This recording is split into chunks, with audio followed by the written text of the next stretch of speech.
From the studios of Farm Journal Broadcast, this is AgDay.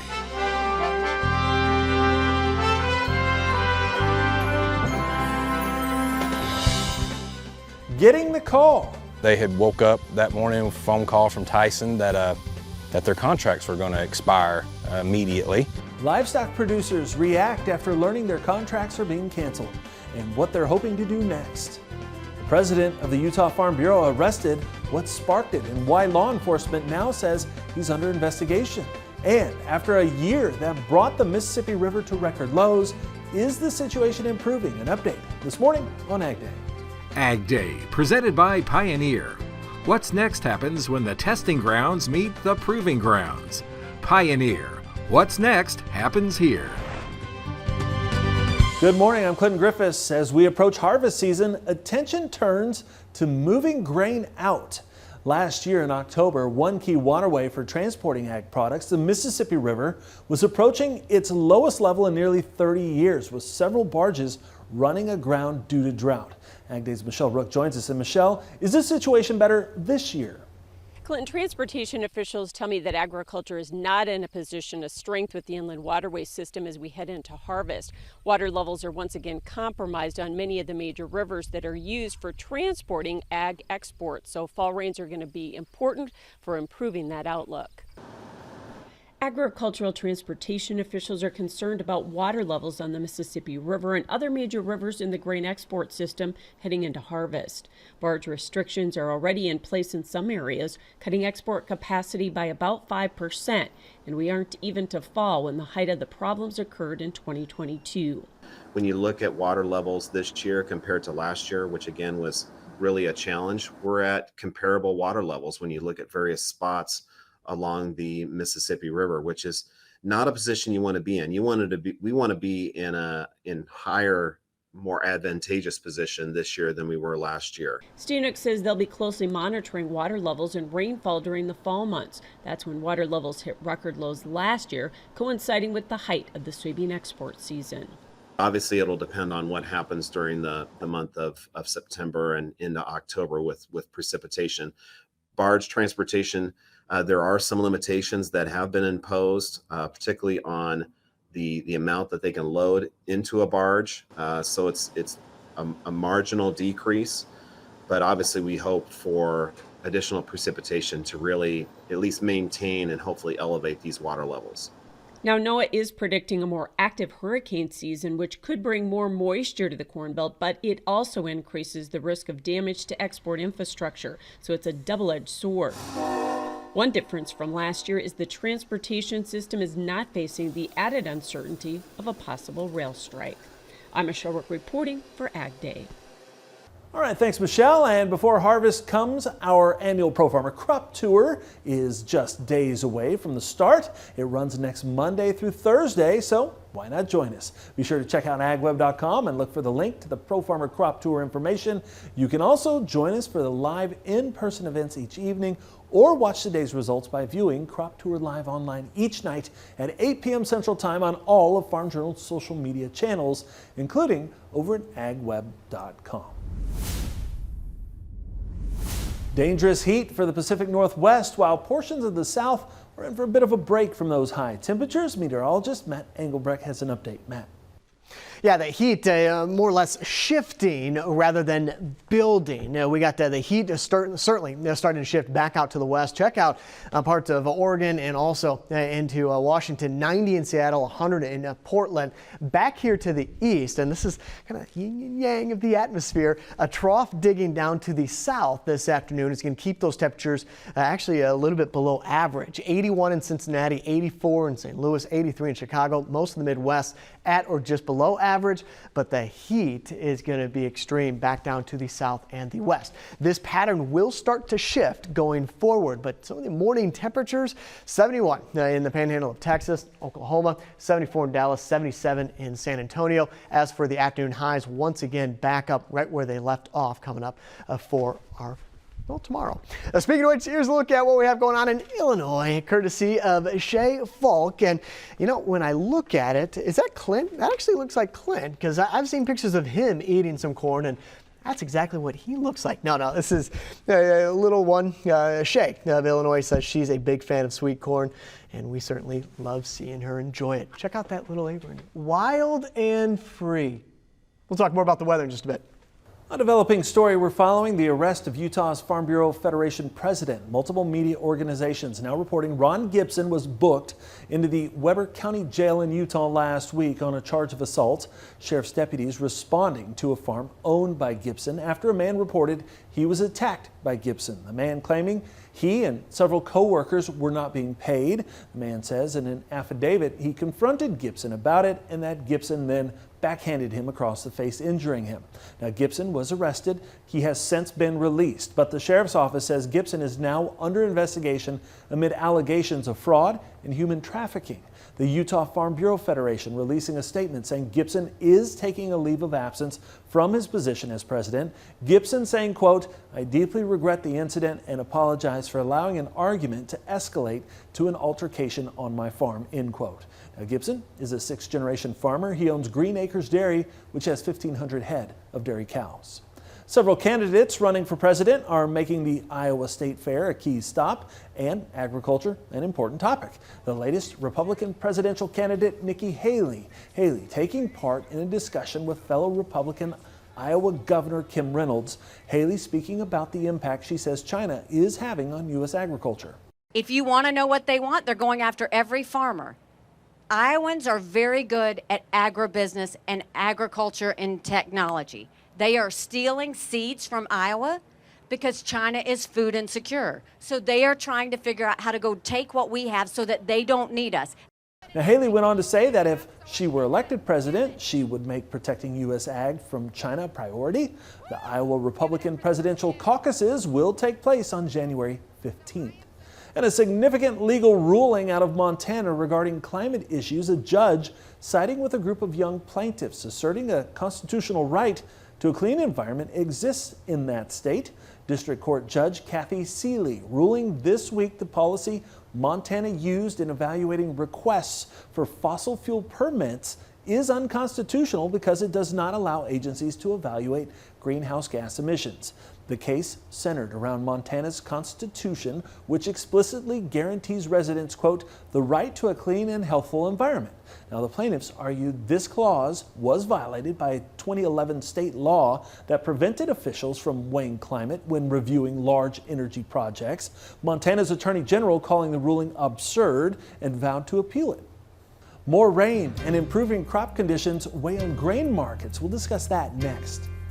And later, poultry margins are ugly. We'll meet some growers in Arkansas feeling the pinch of the current ag economy after weather.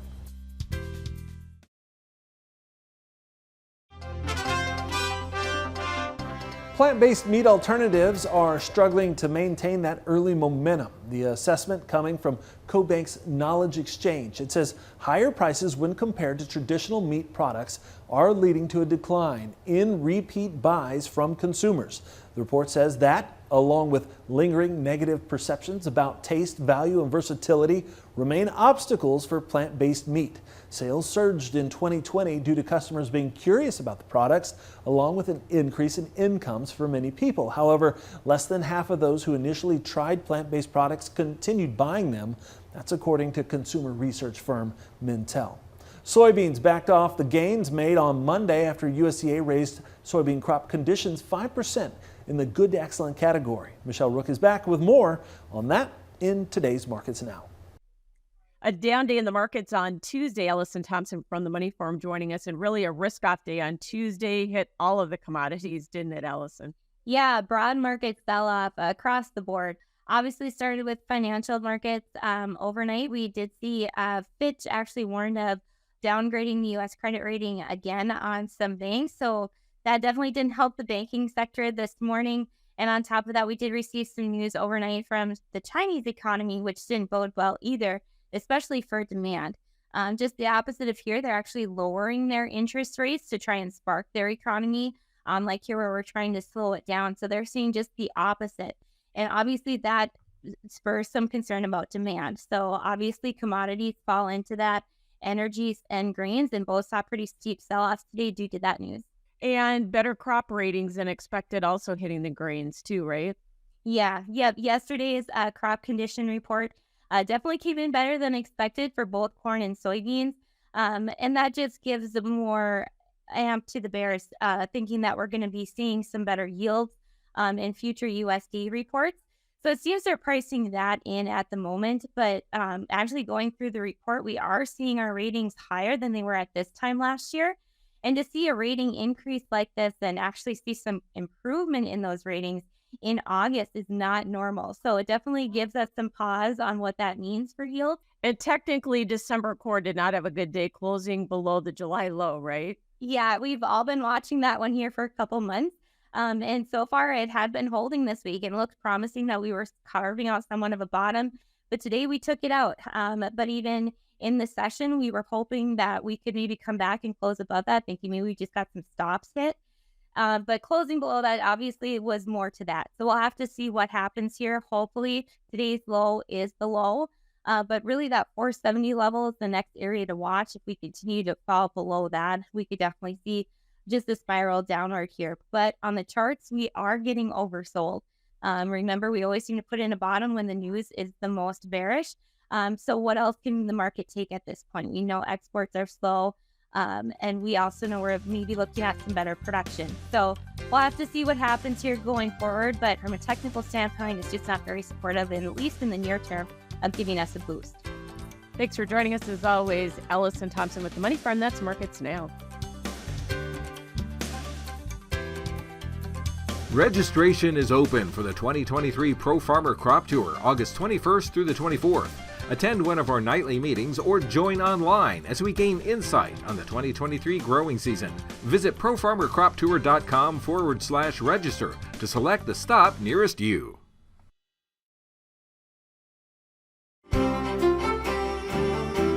So we talked about the heat a little bit ago, and with a severe weather risk, it's not high, but it is out there. Remember, the heat is building back off onto the west coast, and in between that trough, that U in the Midwest, may get one or two isolated strong thunderstorms coming up for our Wednesday, and that's going to shift here to the east coming up on Thursday. You can see how that jet stream pattern is from the west to the east. Again, the severe weather threat, it's not zero.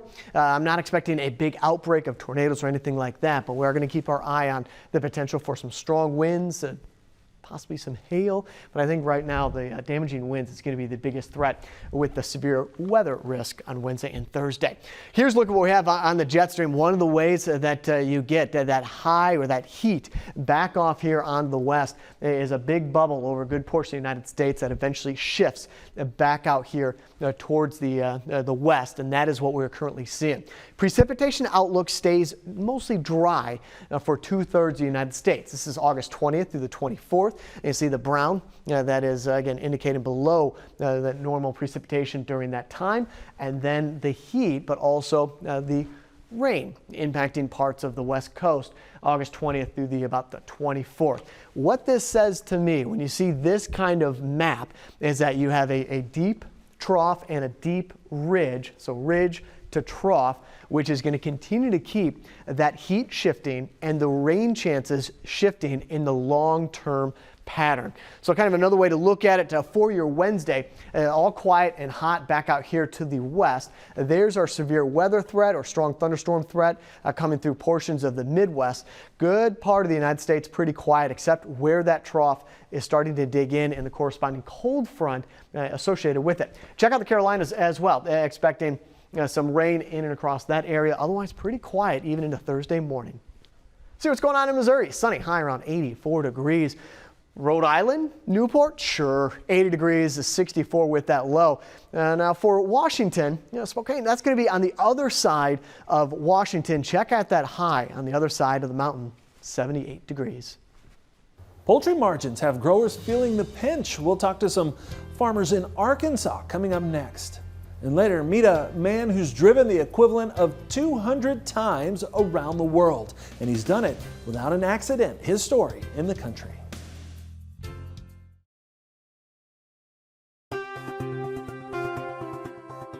And we've been keeping you updated on this. Several Tyson poultry growers informed their contracts were being canceled. Smithfield Foods also closing 35 hog farms in northern Missouri.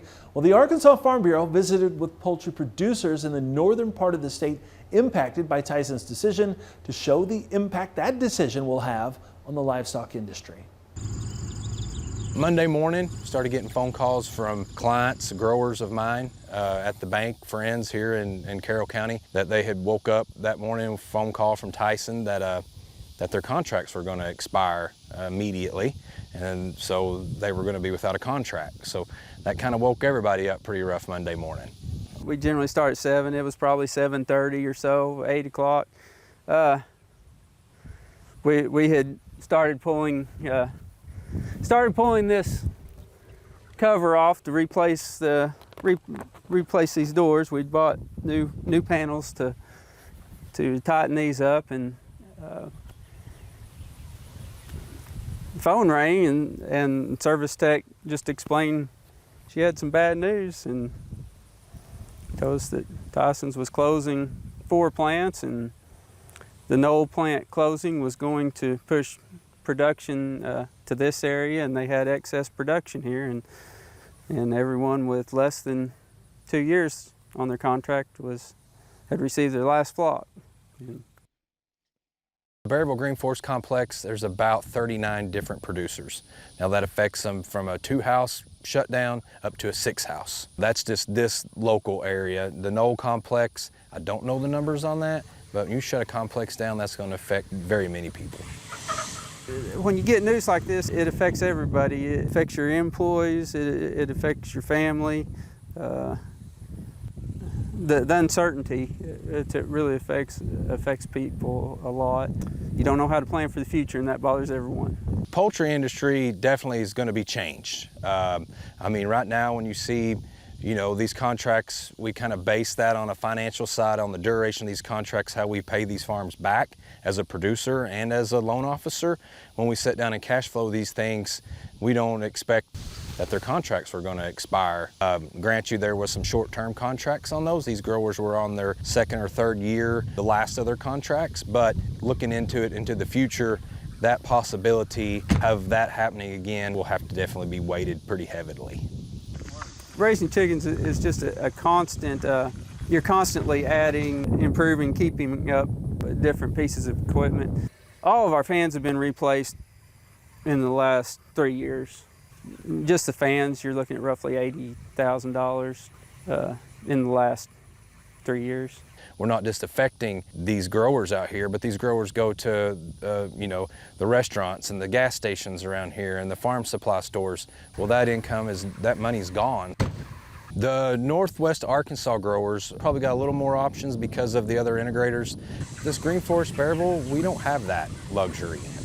Gonna have to get creative on some of these. There are some of the organic growers around here, organic integrators that do organic hens and eggs. Maybe they could come in, but it'd be a large capital investment for them to make that adjustment. I didn't process a lot of what she said, because it was just completely out of nowhere, and it hit the employees in that office the same way it hit us. They had no idea what was going on. Well, I'm sure, as far as I've been told, no one in the local area knew anything about this until Monday morning.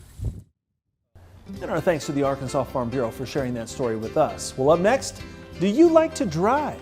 We'll meet a man who loves his time behind the wheel of a big rig and the responsibility that comes with it in the country. Your next piece of equipment is on MachineryPete.com. Search equipment from dealerships across the country to find what you're looking for. Only on MachineryPete.com.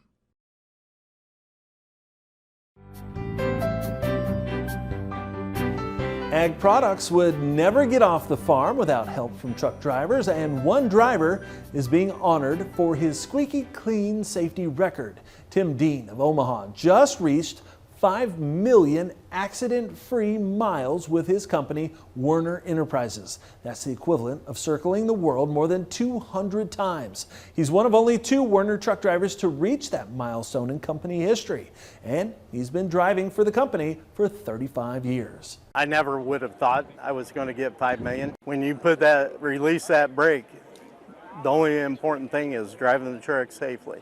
Now, Dean says he has no intention of taking a break from the road anytime soon, saying he's not 60 years old yet, and he says he could see getting to 6 million safe miles in 7 to 8 years. Now, according to the American Trucking Association, the average trucker covers about 2 million miles during their career, and that makes Dean's number all the more impressive. Quite the milestone there. And that's all the time we have this morning. We're sure glad you tuned in. From all of us here at AgDay, I'm Quentin Griffiths. Have a great day.